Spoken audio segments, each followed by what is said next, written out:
¿Qué tal, chicos y chicas? En el presente video les voy a explicar la evolución del Estado. Primero que todo, miremos qué es el Estado.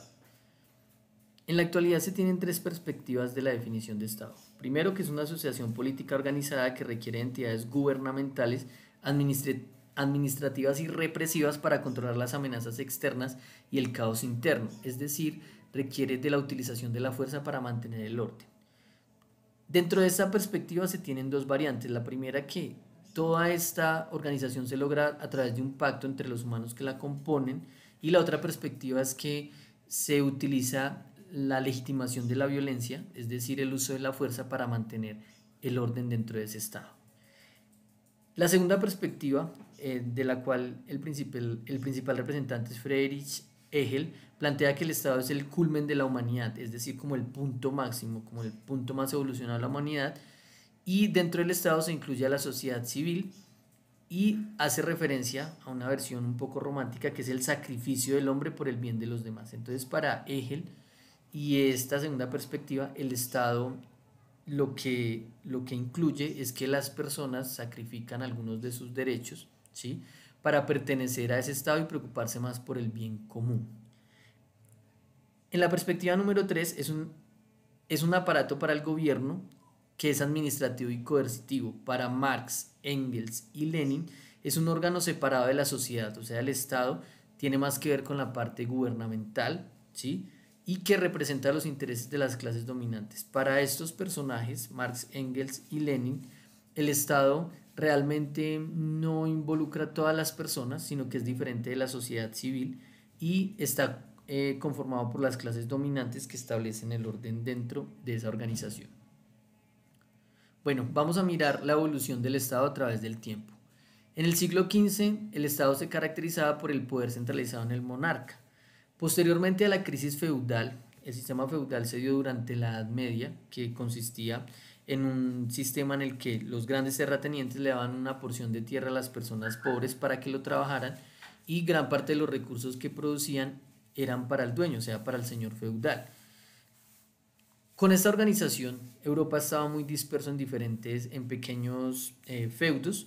Con el tiempo se fueron organizando con las alianzas de estos feudos fueron originándose los reinos, y allí fue donde los reyes europeos retomaron el antiguo poder que tenían en la época antigua, cuando pues habían unos reyes o unos emperadores dominaban grandes territorios, lo que no pasaba en la época feudal. Entonces estos reyes aprovecharon la oportunidad de la crisis feudal para retomar el poder de grandes territorios, y en este tiempo el poder político presenta un carácter religioso, es decir, se consideraban de origen divino, los monarcas se consideraban enviados de Dios. Por eso las personas accedían fácilmente a sus normas y a lo que ellos establecían. Obviamente pues las leyes eran estipuladas por ellos, y pues el rey estaba por encima de todo.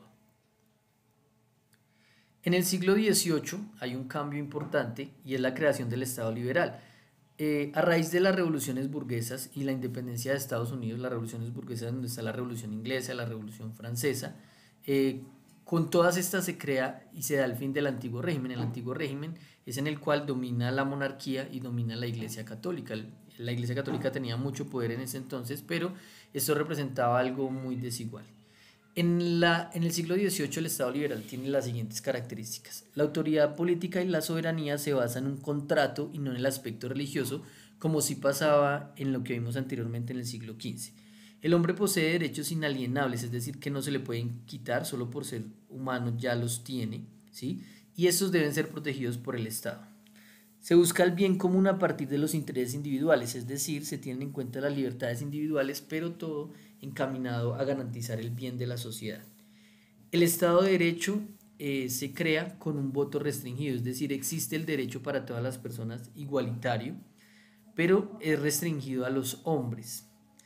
Y el Estado presenta poca o ninguna intervención de la vida de la vida de los ciudadanos, o sea, el Estado no puede intervenir en lo que hagan los ciudadanos, sino que más bien garantiza la seguridad y garantiza el cumplimiento de los derechos. Por eso en la Revolución Francesa se habla de un elemento importante que es la libertad.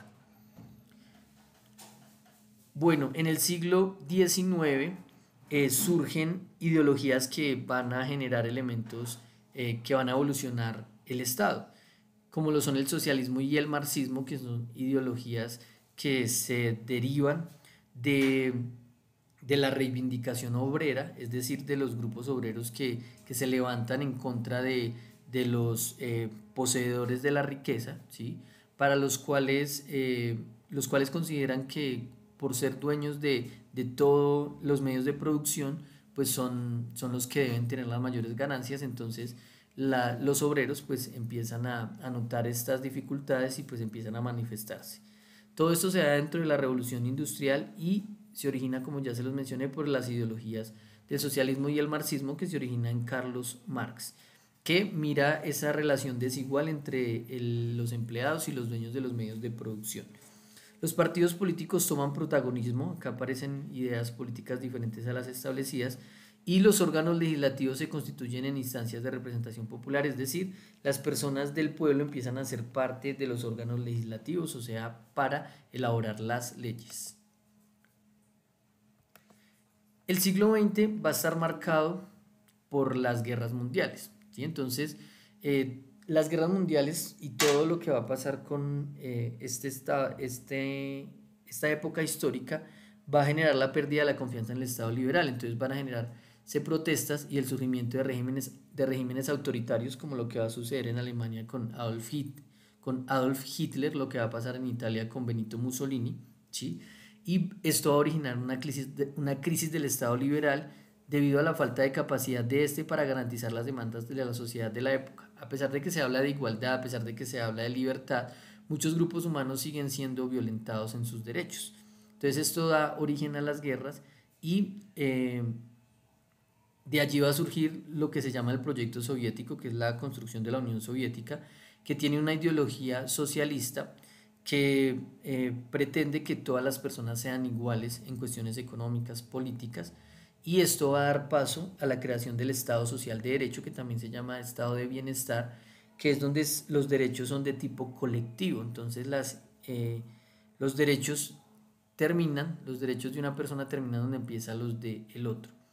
Estas ideologías, el Estado Social de Derecho, pues es como un punto medio entre el socialismo y el capitalismo que busca que los bienes, aunque haya respeto por la propiedad privada, pues se garantice que las personas tengan los recursos, todo esto sin perjudicar pues el sistema capitalista.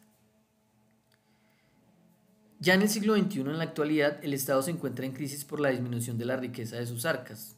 Cada vez el Estado es más pobre debido a que los grupos económicos en los países van tomando cada vez más fuerza y esto genera dificultades en cuanto a la distribución de los recursos.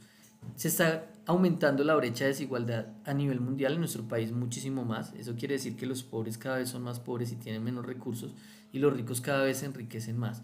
Todo esto está ligado a un fenómeno que nos está perjudicando actualmente y que tiene perjudicado fuertemente al Estado, como lo es la corrupción. Listo, chicos, por hoy esto era lo que vamos a trabajar. Nos vemos en una próxima ocasión.